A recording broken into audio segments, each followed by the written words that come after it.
नमस्कार, मैं हूं निकिता और आप देख रहे हैं सत्यहिंदी.com। चलिए एक नजर डालते हैं अब तक की सुर्खियों पर।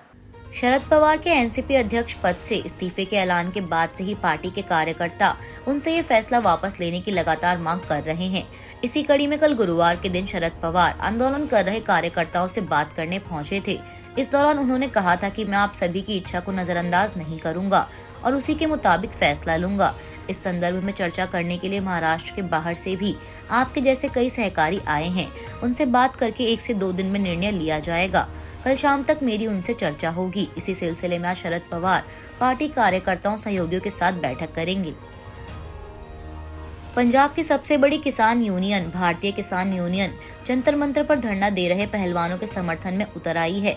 7 मई को अध्यक्ष जोगिंदर सिंह उग्राहा के नेतृत्व में पंजाब से हजारों महिलाएं जंतर मंतर पर खिलाड़ियों का साथ देने पहुंचेंगी। इसके अलावा 11, 12 और 13 मई को पंजाब, हरियाणा और उत्तराखंड में महिलाओं द्वारा जोरदार विरोध प्रदर्शन किया जाएगा। किसान नेता चौधरी नरेश टिकैत ने ट्वीट कर लिखा कि दिल्ली के जंतर मंतर पर चल रहे पहलवानों के धरने पर पुलिस के द्वारा दुर्व्यवहार किया गया, जिसे लेकर ऐतिहासिक सर्वखाप मुख्यालय सौरम पर तत्काल में पंचायत बुलाई गई, जिसमें खापों के प्रतिनिधियों ने हिस्सा लिया और सर्वसम्मति से 7 मई को दिल्ली चलने का फैसला किया है।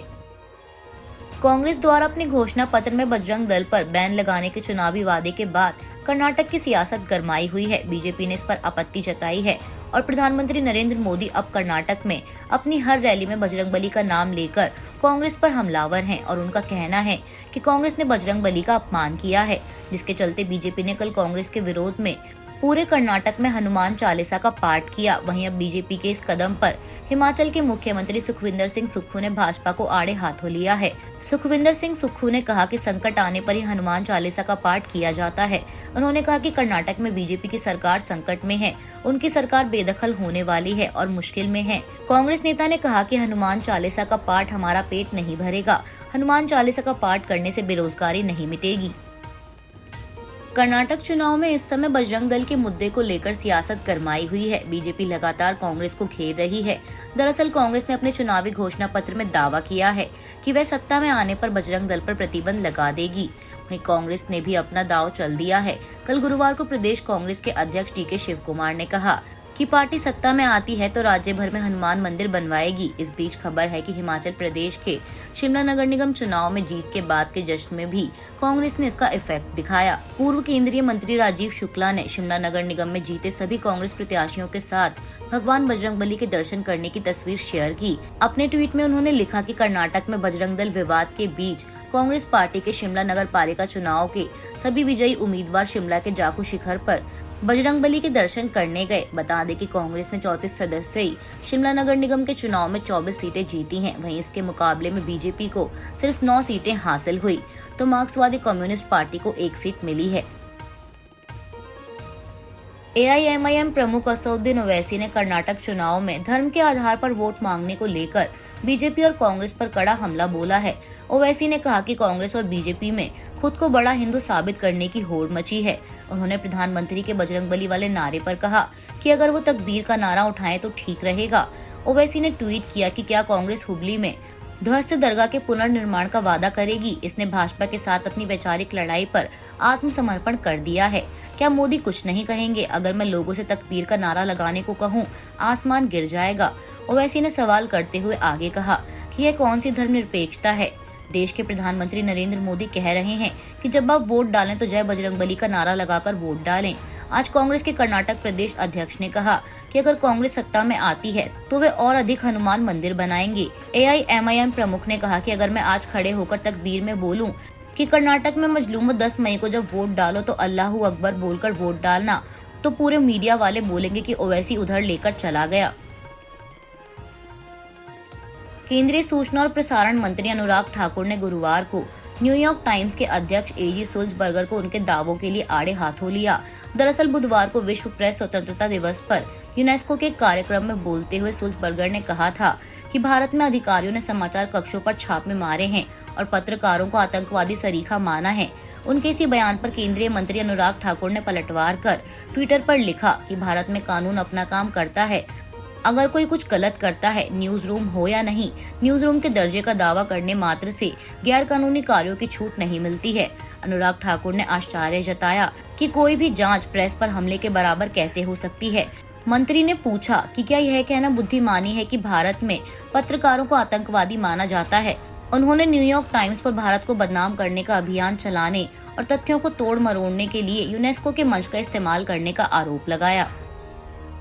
केंद्रीय मंत्री अनुराग ठाकुर ने न्यूयॉर्क टाइम्स पर तीखी प्रतिक्रिया देते हुए अपने ट्वीट में ये भी लिखा कि भारत के वैश्विक उत्थान और उसके आर्थिक महाशक्ति में तब्दील होने को बचाने में असमर्थ दुनिया के कुछ पुराने मीडिया घराने भारत के खिलाफ एक व्यवस्थित दुष्प्रचार अभियान चला रहे हैं।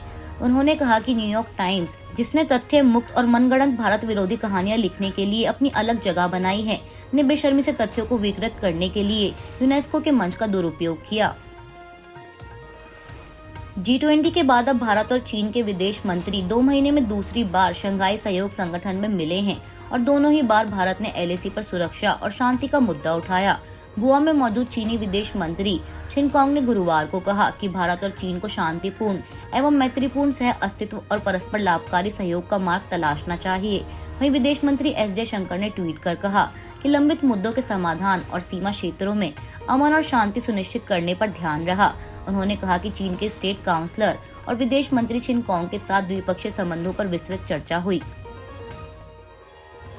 फिल्म द कश्मीर फाइल्स के बाद अब द केरला स्टोरी पर शुरू हुआ विवाद भी तूल पकड़ता जा रहा है। इसी कड़ी में अब समाजवादी पार्टी के सांसद अबू आसिम आजमी ने निर्माताओं की गिरफ्तारी की मांग की है। उन्होंने कहा है कि फिल्म एक प्रोपेगेंडा और इसकी कहानी बेबुनियादी है। आजमी ने विपुल शॉ निर्माता सुदीप्तो सेन की गिरफ्तारी की मांग की। सांसद ने कहा कि इंटरकास्ट मैरिज युगों से होती आ रही है, लेकिन ऐसी फिल्में समाज को बांटती हैं। उन्होंने कहा कि प्रत्येक भारतीय अपना धर्म चुनने के लिए स्वतंत्र है।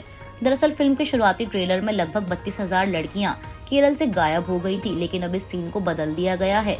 उन्होंने डिस्क्लेमर दिया है कि यह फिक्शन का काम है।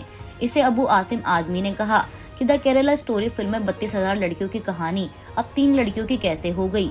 देश की जनता को ये सवाल जरूर पूछना चाहिए और ऐसी झूठी फिल्में बनाने वाले प्रोड्यूसरों को जेल में डालना चाहिए। साथ ही बता दें कि फिल्म को कई लोगों से काफी समर्थन भी मिल रहा है। मणिपुर में स्थिति आए दिन बिगड़ती जा रही है। बता दें बुधवार को आदिवासियों के प्रदर्शन के दौरान यहां हिंसा भी हुई थी, जिसके बाद 8 जिलों में कर्फ्यू लगा दिया गया। हिंसाग्रस्त इलाकों में धारा 144 लागू है। साथ ही पूरे राज्य में 5 दिनों के लिए इंटरनेट सेवा भी बंद कर दी गई है।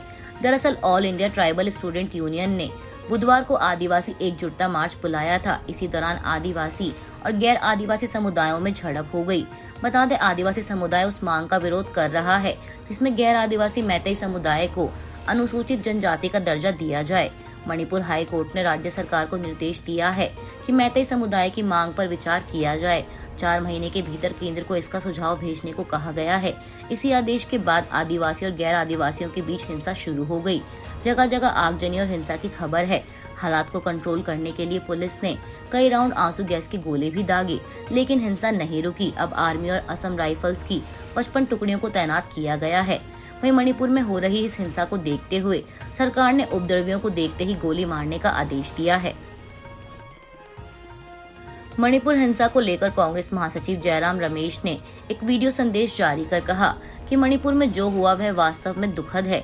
मणिपुर के विविध समाज के सभी वर्ग नाखुश हैं, आग की लपटों में हैं, युवा असंतुष्ट हैं, आदिवासी असंतुष्ट हैं, गैर आदिवासी समुदाय भी असंतुष्ट है। यह लोगों की जनादेश के साथ विश्वासघात है। कांग्रेस महासचिव ने पूर्वोत्तर राज्य में शांति, सामान्य स्थिति और शांति बहाल करने के लिए कड़ी कार्रवाई करने का आह्वान किया। अपने बयान के साथ एक ट्वीट में जयराम रमेश ने भाजपा पर हमला बोलते हुए कहा कि डबल इंजन सरकार की हकीकत, राज्य में आग लगा दो, केंद्र में चुप रहो। बीजेपी की सरकार बनने के 15 महीने से भी कम समय में पूरे राज्य में मणिपुर आग की लपटों में है, लेकिन गृह मंत्री शाह और क्राय पीएम मोदी कर्नाटक में चुनाव प्रचार में व्यस्त हैं। IPL 2023 के 48वें मुकाबले में आज राजस्थान रॉयल्स और गुजरात टाइटंस की टीम आमने सामने होंगी। बता दें आज का ये मैच जयपुर के सवाई मानसिंह स्टेडियम में खेला जाएगा। अभी के लिए बस इतना ही। बाकी की खबरों के लिए जुड़े रहिए सत्यहिंदी.com के साथ।